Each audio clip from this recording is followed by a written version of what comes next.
Hello मेरे प्यारे बच्चों, वेलकम बैक टू क्वेश्चन पूछो। मेरा नाम है विशाल गंगवार और मैं हूं आपका मैथ्स टीचर। ओके, आज हम क्या पढ़ने वाले हैं? आज बेटा हम एनसीईआरटी एक्सरसाइज 3.1 सॉल्व करने वाले हैं। बट मैं आपको बता दूं, ये एग्जामिनेशन पॉइंट ऑफ व्यू से अगर कोई मुझसे बच्चा पूछे कि एग्जामिनेशन पॉइंट ऑफ व्यू से सर ये कितनी इंपॉर्टेंट एक्सरसाइज है, तो बेटा ये बिल्कुल जरूरी एक्सरसाइज नहीं है, क्योंकि इसमें कोई भी सवाल आपके एग्जामिनेशन में आने वाला अभी तो नहीं है ऐसा। ओके, ना कोई पूछेगा भी, टीचर ऐसे सवाल नहीं पूछता जनरली। ओके, तो क्या लिखा हुआ है? जिनके आंसर फिक्स ना हो, और इनका आंसर कोई फिक्स नहीं, कुछ भी हो सकता है। How will you describe the position of a table lamp on your study table to another person? First question है हमारे पास ये। ओके, आप सभी लोग सॉल्व करके आए नहीं आए हैं? आए हैं पक्का? चलिए अच्छी बात है। तो अगर करके आए तो जल्दी से एक बार लाइक दबा के बताओ कि हाँ सर करके आए हैं। तो how will you describe the position of a table lamp? मान लो आप किसी टेबल पे पढ़ रहे हो बैठे, तो भाई टेबल लैंप आप यूज करते हो?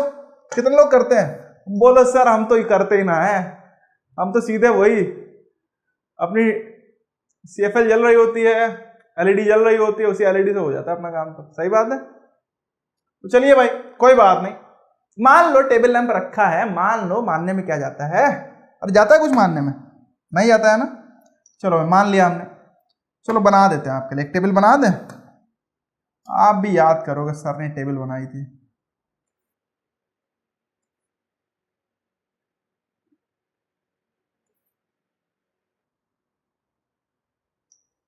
हो गई? इसके पैर बना देते हैं भाई, यहाँ ये खड़ी होगी ऐसे करके कुछ। चौथा पैर तो आपको दिखेगा भी नहीं, डॉट डॉट डॉट उधर वाला दिखेगा नहीं ना, इसलिए नहीं बनाया। ठीक, अब मान लो यहां पे रखा है एक लैंप। क्या रखा है बालक? लैंप। ऐसे करके एक टेबल लैंप होगा जो आपकी टेबल पे रखा होगा। इतना लंबा ना रखो वरना पोजीशन हम कहां दिखाएंगे। छोटा सा बनाते हैं जिससे कि पोजीशन दिखा पाए। ठीक है, तो मान लीजिए ये हमारा लैंप है भाई।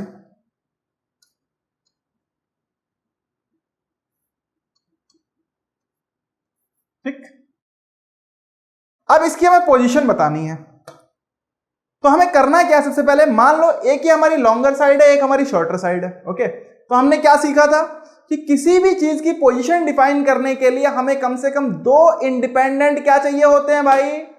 जल्दी से बोलो।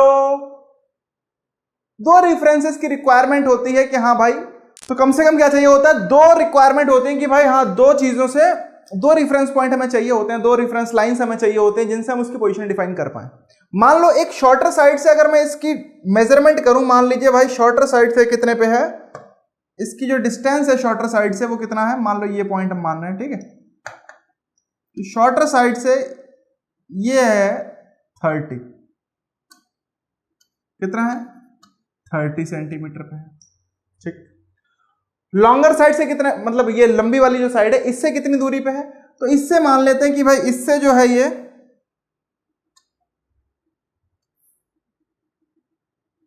हमने मान लिया कि भाई ये 20 पे है। कितने पे है? 20 पे, 20 सेंटीमीटर। ओके, तो अगर मैं बोल सकता हूं कि द डिस्टेंस लेट, यहां पे सॉल्यूशन अगर आपको लिखना हो, let the lamp is at 30 centimeter from shorter side and 20 centimeter from longer side। और ये शॉर्टर साइड हमने बॉटम ली है बेटा, बॉटम वाली ली है। कौन सी ली है? बॉटम वाली। ठीक है, शॉर्टर साइड ऊपर भी है, ऊपर से नहीं नीचे से नापा हमने। लॉन्गर साइड हमने लेफ्ट वाली ली है। ठीक है, तो हमने मान लिया कि भाई 30 सेंटीमीटर कहां से है? शॉर्टर साइड से है, और 20 सेंटीमीटर लॉन्गर साइड से है। अब अगर इसकी मुझे पोजीशन बतानी पड़े तो मैं क्या करूंगा? हमें क्योंकि पोजीशन ही तो बतानी थी। How will you describe the position of a table lamp? तो हमने क्या किया, हमने इसके दो रेफरेंस लाइन ले ली, एक हमने शॉर्टर साइड ले ली, एक हमने लॉन्गर साइड ले ली। शॉर्टर साइड से जितनी डिस्टेंस है इसकी वो देख ली, लॉन्गर साइड से जितनी डिस्टेंस है वो देख ली, और यही इसका जो हो जाएगा, क्या हो जाएगा? पोजीशन हो जाएगा। तो हम कह सकते हैं therefore the position of table lamp is. अब देखो दो पोजीशन हम बता सकते हैं। एक तो हम बता सकते हैं क्या कि भाई ये 20 है, ये 30 है। ओके, तो एक तो हम कह सकते हैं कि 20, 30। ठीक, लेकिन अगर मैं इसको पहले लिख दूं, अब ये हम पे डिपेंड करता है कि हम किसको पहले लिख रहे हैं, क्योंकि यहां पे कोई रूल तो है नहीं, इसीलिए आगे चल के अभी हम रूल पढ़ लेंगे कि कंफ्यूजन ना हो कि इसको पहले लिखें इसको पहले लिखें। आगे चल के एक रूल होगा कि हाँ भाई आपको x वाला पहले लिखना है, y वाला बाद में। अभी आएगा आएगा, टेंशन ना लीजिए। ओके, तो या फिर इसकी पोजीशन हो सकती है 30, 20। समझ में आ गया पक्का? तो हम बोल सकते हैं the position of table lamp is 20, 30 और 30, 20 depending upon what we fix, whatever we fix first, whatever we fix first। ठीक है, हम पहले किसे फिक्स कर रहे हैं ये इंपॉर्टेंट है। ठीक है, तो ये हमारा सॉल्यूशन हो गया। कुछ है नहीं, देखो बेटा ऐसा क्वेश्चन पूछा जाना बहुत ही मुश्किल काम होता है, लेकिन ठीक है, आपको पता होना चाहिए कि कैसे किसी भी चीज की पोजीशन फिक्स करते हैं। ये हमने डॉट में भी सीखा था, इसमें भी हमने सीख लिया। ओके, नेक्स्ट क्वेश्चन हमारे पास है, मजेदार सा है सवाल। कुछ क्या है भाई? हाँ भाई, अगर किसी को क्वेश्चन देखने में हल्की सी दिक्कत हो रही है तो आपके पास एनसीईआरटी किताब है, जरा खोल के उसमें देख लें। ठीक है, क्योंकि क्वेश्चन बहुत लंबा है, मैं चाहता हूं एक ही पेज पे रहे। 2 पेज पे जाएगा तो फिर 2 पेज पे पढ़ना पड़ेगा हमको। क्या है? Street plan. हाँ भाई, नक्शा बनाओ, आओ गली का नक्शा बनाएंगे हम आज बैठे। क्या बनाएंगे? गली का नक्शा। आप भी डिजाइन कर सकते हो। दरवाजा बोला सर मैं गली, मैं सर तो नहीं बोलो, दरवाजा बोलो मम्मी मैंने गली डिजाइन करके आया हूं। ठीक है, आओ भाई आपको आर्किटेक्ट इंजीनियर बनाते हैं। क्या है? A city has 2 main roads। अब एक शहर के 2 मेन रोड थे which cross each other at the center of the city। कहां क्रॉस कर रहे हैं? Centre of the city, main चौराहे पे। वहां पे क्रॉस कर रहे होंगे, जहां क्रॉस करते हैं वही चौराहा बन जाता है। 4 राह होते हैं जिसमें, समझ रहे हो? चौराहा समझते हो? 4 paths, उसे चौराहा कहते हैं। ठीक, These 2 roads are along the north south direction में। एक रोड है नॉर्थ साउथ डायरेक्शन है एक, और दूसरी है बेटा ईस्ट वेस्ट डायरेक्शन। क्या है? East west direction. समझ में आ रहा है? These 2 roads are along the north south direction and east west direction. मतलब क्या है? चलो भाई रोड हम बनाते चलते हैं, नीचे एक काम करते हैं, नीचे हम रोड बनाते चल रहे हैं। मान लीजिए हमारे पास क्या है, अब देखो नॉर्थ साउथ और ईस्ट वेस्ट होता क्या है बेटा? एक ये रोड हो गया मान लीजिए, समझिएगा, जस्ट लाइक एक रोड हमने ये मान लिया।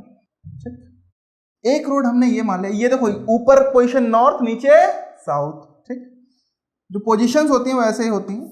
ये हमने मान ले रहे हैं इधर है। ठीक ठीक,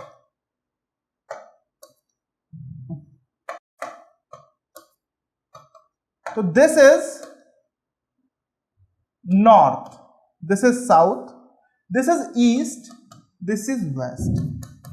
डायरेक्शन हमेशा याद रखो ऐसे होती है बेटा, ये ऐसा हुआ east west north south. Okay, east west हो गया, नॉर्थ हो गया, साउथ हो गया। क्लियर है इतना? ठीक है, उसके बाद क्या बोला? तो ये हमारे, अब ये जहां क्रॉस कर रहे हैं ये पॉइंट, ये सेंटर का क्या है? ये सेंटर हो गया सिटी का। ओ बोल सकते हो, सी बोल सकते हो, जो बोलना चाहो बोल सकते हो। ये सिटी का सेंटर हो गया। ठीक, इसके इधर भी सिटी है, इधर भी सिटी है, इधर भी सिटी है, उधर भी सिटी है, लेकिन हमें एक तरीके की दिखानी है इसलिए एक तरीके को बना दिया। ठीक, एक तरफ बड़ा कर दिया। अब क्या बोलता है ये कि all the other street of the city run parallel to these roads. अब जितनी भी गली हैं वो क्या कर रही हैं? पैरेलली रन कर रही हैं, पैरेलल हैं, इन्हीं रोड के पैरेलल हैं। And are 200 metre apart, 200 metre की दूरी पे है जितनी भी गली है। मतलब ठीक है, there are 5 street in each direction, हर डायरेक्शन में 5 है। मतलब इधर जाएंगे तब भी 5 होंगी और इधर जाएंगे तब भी 5 होंगी। 200 मीटर की दूरी पे है। ओके, अभी आगे भी देख लेते हैं। Using 1 centimetre equals to 200 metre, हमें 1 सेंटीमीटर इक्वल 200 मीटर लेना है। तो ध्यान दीजिए करना क्या होगा, आपको क्या करना है, आपको एक एक सेंटीमीटर के कुछ पॉइंट ले लेना है। मान लीजिए 1 2 3 4 5। ठीक, एक एक सेंटीमीटर पे ये ले लिए, क्योंकि 1 सेंटीमीटर बराबर 200 मीटर उन्होंने दे रखा है, स्केल उन्होंने दिया है। ठीक, इन द सेम में इधर ही बना लो भाई, 1 2 3 4 ठीक, ओके। अब इन पे कुछ, ये हमारी स्ट्रीट्स है, तो ये स्ट्रीट्स हम बना दे रहे हैं। ये स्ट्रीट 1 हो गई मान लीजिए,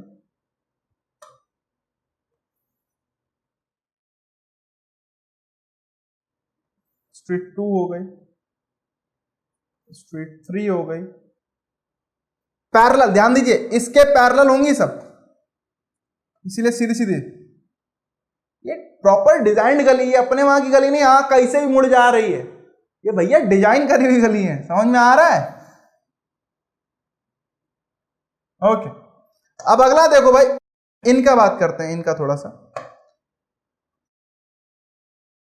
ये इसके पैरेलल हो जाएंगी इधर से,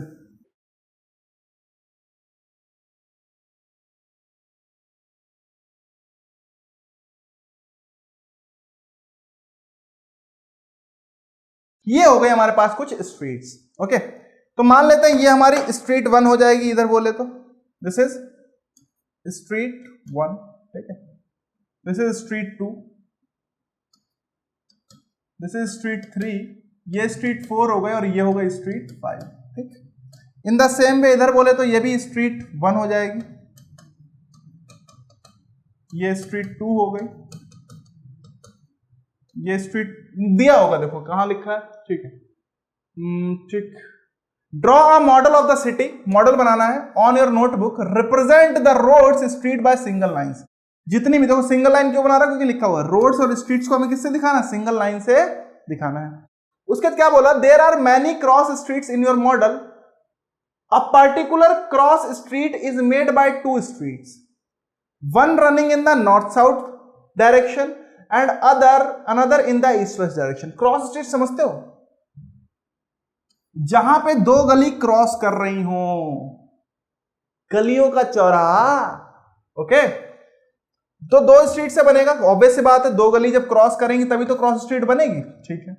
एक गली कहां जा रही होगी, नॉर्थ साउथ डायरेक्शन में जा रही होगी, क्योंकि नॉर्थ साउथ डायरेक्शन में एक रोड है, उसके पैरेलल बन जाएगी, और दूसरी हमारी ईस्ट वेस्ट डायरेक्शन में, क्योंकि दूसरी रोड क्या है, ईस्ट वेस्ट डायरेक्शन में, तो उसके पैरेलल बन गई।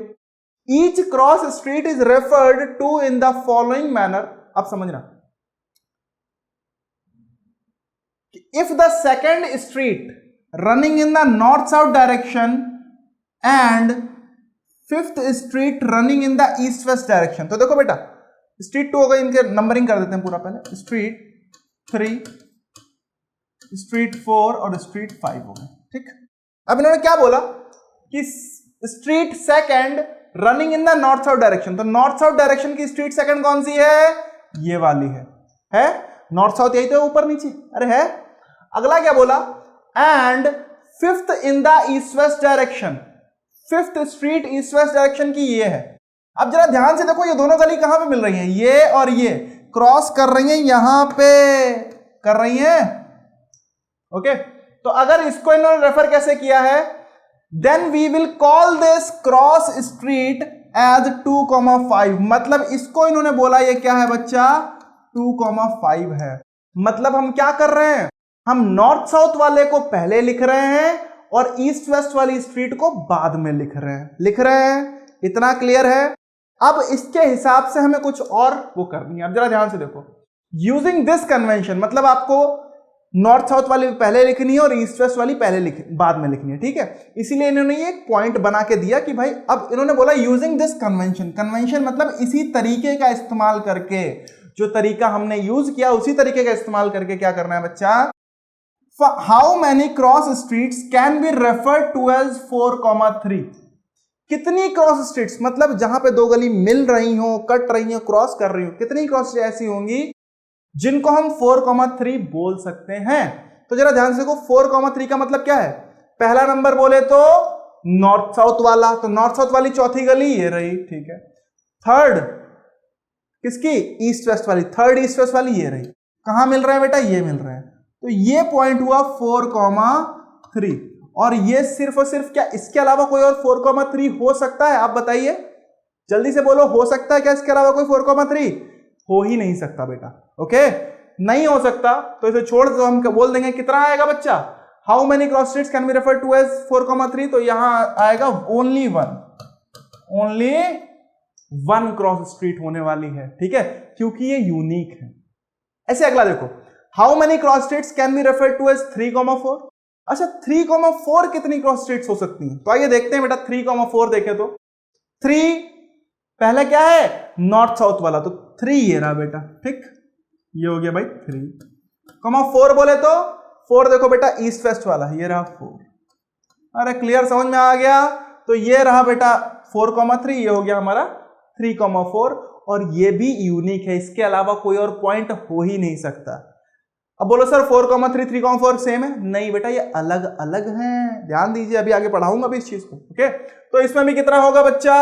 इसमें बोले तो ओनली 1। मतलब हम कह सकते हैं कि 4,3 and 3,4 represent unique cross street, कह सकते हैं इतना। तो यहां पे लिख लीजिएगा कि 4,3 and 3,4 represents unique cross street। Okay, यहां पे आपकी एक्सरसाइज 3.1 फिनिश हो गई है। ओके, अब नेक्स्ट क्लास से हम कार्टेशियन सिस्टम पढ़ने वाले हैं। ओके, और बहुत अच्छे से, बहुत डीप, बहुत बढ़िया से, बेसिक से उसको समझाऊंगा आपको, एक एक चीज समझाने वाला हूं, ठीक है।